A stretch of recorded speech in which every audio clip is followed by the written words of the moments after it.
les joueurs de football sont des personnes comme les autres. Pourtant discret à propos de sa vie personnelle, Paul Pogba a décidé de briser sans peur un tabou bien présent dans le monde du ballon rond, la dépression. Dans les colonnes du Figaro, en kiosque mercredi 23 mars, le milieu de terrain français de Manchester United ne cache rien sur cette maladie psychique qui touche beaucoup de sportifs, malgré les apparences. On est jugé tous les 3 jours, on doit être bon tout le temps, alors qu'on a des soucis comme tout le monde, que ce soit avec nos partenaires, notre coach, dans la vie de tous les jours, a-t-il ainsi confié, avant de révéler avoir souffert de dépression, et ce, plusieurs fois dans sa carrière. Des fois, tu ne sais pas que tu es en dépression, tu veux juste t'isoler, être tout seul, ce sont des signes qui ne trompent pas.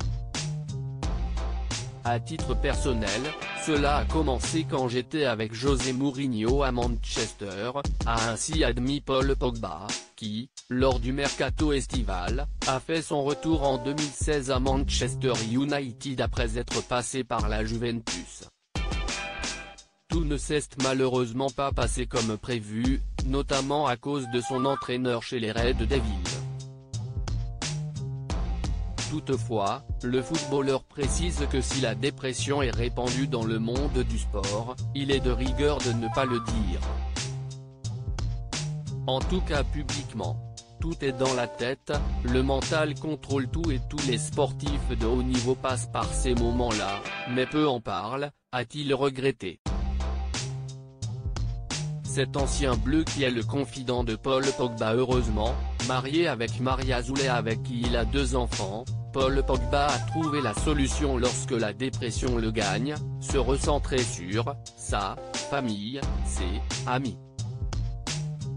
Quand je n'y arrive pas tout seul, je parle beaucoup avec tonton Pat, a-t-il confié en parlant de Patrice Evra, qui a lui aussi récemment levé un tabou, à savoir, les agressions sexuelles qu'il a subies adolescent. Le footballeur, qui a récemment été cambriolé, n'hésite pas également à partager son expérience avec des anciens joueurs qui ont connu cela, car ils vont te comprendre de suite. Parler, être écouté, ressortir toute cette rage et cette dépression qui te ronge, si est obligatoire pour moi. Dans le football, on n'est pas des super-héros, mais seulement des êtres humains, a-t-il ainsi rappelé. Loading Widget.